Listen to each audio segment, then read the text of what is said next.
sommes le samedi 23 août 2025 et l'on se retrouve pour les chroniques de Saturne, ta guidance qui t'indique les points sur lesquels tu dois travailler pour améliorer ton existence et aller vers plus de satisfaction personnelle, d'expansion, de réussite, d'épanouissement, de bonheur, tout simplement.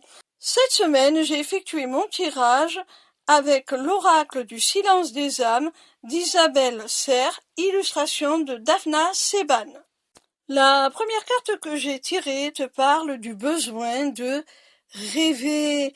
Mon petit rayon, il semblerait que tu aies besoin de te reconnecter à ton enfant intérieur, à tes rêves, à ce qui te faisait briller les yeux lorsque tu étais enfant et à ce qui t'apportait de l'émerveillement et que tu as certainement oublié ou que tu estimes ne plus être accessible. Autorise-toi à rêver encore.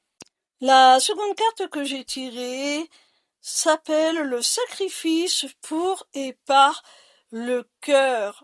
Alors, si tu as renoncé à tes rêves, comme nous le suggérait la carte précédente, c'est par sacrifice. C'est pour laisser les autres accomplir les leurs. C'est pour que les personnes que tu aimes le plus puissent s'accomplir, réaliser leurs rêves sans culpabiliser par rapport à toi, sans tenir compte du fait que leurs propres aspirations puissent être incompatibles avec les tiennes. Du coup, tu t'es sacrifié pour les autres, tu as sacrifié tes rêves pour permettre aux autres de réaliser les leurs. La troisième carte que j'ai tirée s'intitule Les larmes refoulées. Alors on voit qu'il y a quand même beaucoup de regrets, beaucoup de chagrin dans le fait d'avoir sacrifié tes rêves, tes aspirations les plus profondes. Ça n'a pas été sans douleur, hein. Quand on parle de sacrifice, avec la carte précédente, c'est parce que vraiment ça a été totalement ça, hein. Ça a été un réel sacrifice de devoir renoncer à ce qui comptait le plus pour toi, à ce qui t'apportait de la joie, du bonheur, un sentiment d'accomplissement. C'est vraiment quelque chose qui a eu un impact vraiment significatif sur ton moral. Tu peux même être dans un état dépressif ou pas loin de l'être, sous-jacent, mais tu ne le montres pas, parce que sinon ton sacrifice ne serait pas complet.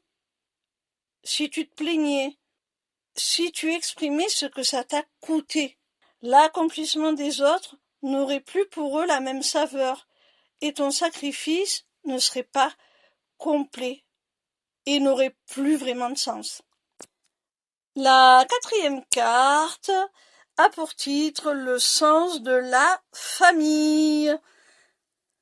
Alors, si tu as fait certains sacrifices, si tu as renoncé à certains de tes rêves pour que les autres puissent, eux, réaliser les leurs, réaliser leurs aspirations, réaliser ce qui comptait pour eux et s'accomplir pleinement, c'est tout simplement parce que tu as le sens de la famille.